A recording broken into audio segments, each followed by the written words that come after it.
Hello guys, muraho neza mumeze mte, nizere ko mumeze neza, nanjye meze neza cyane. So uyu munsi rero naje kubereka video y'amavuta yose tuba dufite kandi tuyageza ku bantu bari aho bahereye hose muri Oman ndetse n'abantu bari mu Rwanda. Ndabafasha nkabarangira ahantu bakura amavuta yo kwisiga bagasa neza ku ruhu. So rero nkuko mubibona nifuje kubereka iyi video. Hari igihe umuntu akunda gutravelinga hanze y'urugo akumva yuko atazasangayo amavuta yo kwisiga, ndetse akumva yuko amavuta yisiga ari muri Afrika atazayasanga ahagiye. So rero murabibona amavuta y'ubwoko bwose agiye ahari, nkuko muri kwibona arahari 100%. No amaproduwi yo kwisiga. Rero wa muntu wari ufite impungenge wisigaga amavuta yawe ukahita ugira ubwoba bwo kuvuga ati siko ngiye ngaha nzayabona amavuta. So rero impungenge nizishire hanze, naho aya mavuta abahari abahatubereye baba babiduteganyirije 5 kwa 5. So murabibona rero izo ni maske zo mu maso zigufasha kugira uruhu rwiza rwo mu maso. Izo scrub za Licorice, scrub za Timberlake, n'izindi n'utundi tuntu ukoresha mu maso kugira ngo use neza. Utu face cream, the face wash, the face wash uratubona uko tumeze. Dere ngutwo mu gihe ugiye koga mu maso ukaba duhitamo ukaduhegenera uruhu rwawe rwa mu gitondo. So na za CeraVe murazibona zo gukoresha mu maso woga. Murayibona utuvitamine tw'amavuta uko mugiye mutubona. Ibintu byinshi byiza by'ingenzi. Amavuta ya Starlight ngayo murayabona ni menshi cyane, ni menshi. Rero ntugire ikibazo mu gihe wowe wumva ushaka kwisiga amavuta. Ibyuma byo mu mutwe, seshe, flat murayibona. Za Eco zidukorera intuza, zidukorera hair style mu gihe ushaka gukora umusatsi wawe neza. Amakireme mu mutwe, amashampo muri kuyabona, condition ngizo murimo murazibona. So ntabatindiye, dore n'amavuta meza yo mu mutwe ushobora gusiga mu mutwe za hair food, coconut oil murazibona. So dore na spray narayibabwiye ushyira mu mutwe ugasa neza, umusatsi ugashininga. Murazibona n'izi creme za Sheba zirimo zikozwe muri za muringa, rosemary, zikindi utuntu twinshi tugiye dutandukanye muri kutubona.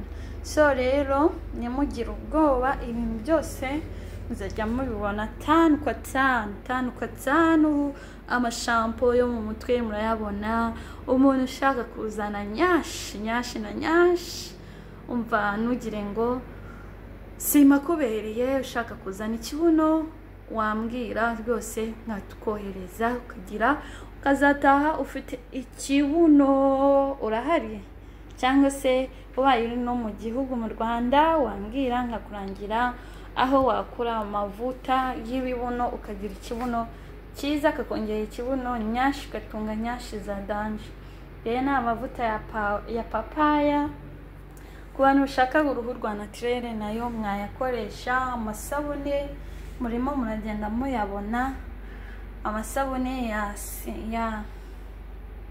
ya City Plus niko murayabona, n'amatibe. Abantu mwumva yuko nta matibe ahari, dore ngaya amatibe arahari y'amavuta agiye atandukanye, murimo murayabona. Mukabona n'ibintu byinshi. Murabona za produit nkuko mbibabwira, produit zo mutwe za Oliva nazo zirahari. So rero ntucikwe, dore na za Vaseline cyangwa se ahaza cutting.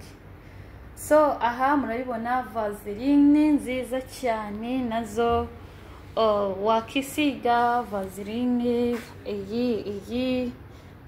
iyi Gluta hayangi wayisiga nayo ni nziza cyane. So murabibona ni ibintu byinshi byiza bihari tubateguriye kandi bihari wambwira bikakujyaho tanu gatanu. So hari umuntu uzanze kumva ariko hanze nta gisokozo kihaba. Please igisokozo ngibyo bihari, ibisokozo byo mu mutwe birahari rwose, birahari. Colgate, coupon, tuntu two gutega mu mutwe turahari, na n'ibyangwe byo koga birahari nabyo rwose. ntugire ikibazo ibintu byose birahari. So murabona na za Dr. Rachel na kojic acid bikuriraho iminkanyari mu maso ukagira mu maso hasa neza cyane. So rero nimucikwe ibintu byose murabona yuko bihari. Colorite, hari umuntu umukunzi wa Colorite rwose wumve yuko tutakwibagiye. hari Colorite, White Secret, Pau Carton, byose birahari. So rero ntucikwe, ibintu byose birahari tanu kwa tanu. So ubaye dukeneye urabona amarembo arafunguye. You are welcome. Location yacu iri hano ngaha Muscat umujyi Mabera Mabibi. Mabera niho wadusanga rwose, watubona ukabona amavuta wifuza kubona. So ngira ngo uri kubabona aho dukorera, ndi kuhakwereka. You are welcome. Tukahaye ikaze rwose ukaza ukirebera amavuta yawe neza cyane.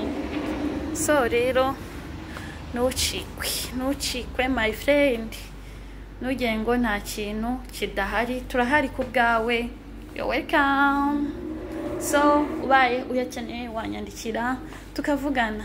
Hagize n'ibyo ukeneramo hano uri handi wanyandikira nkakurangira ahantu bikura mu Rwanda bakagufasha. So rero murakoze cyane, mukomeze kugira ibihe byiza, ndabakunda cyane.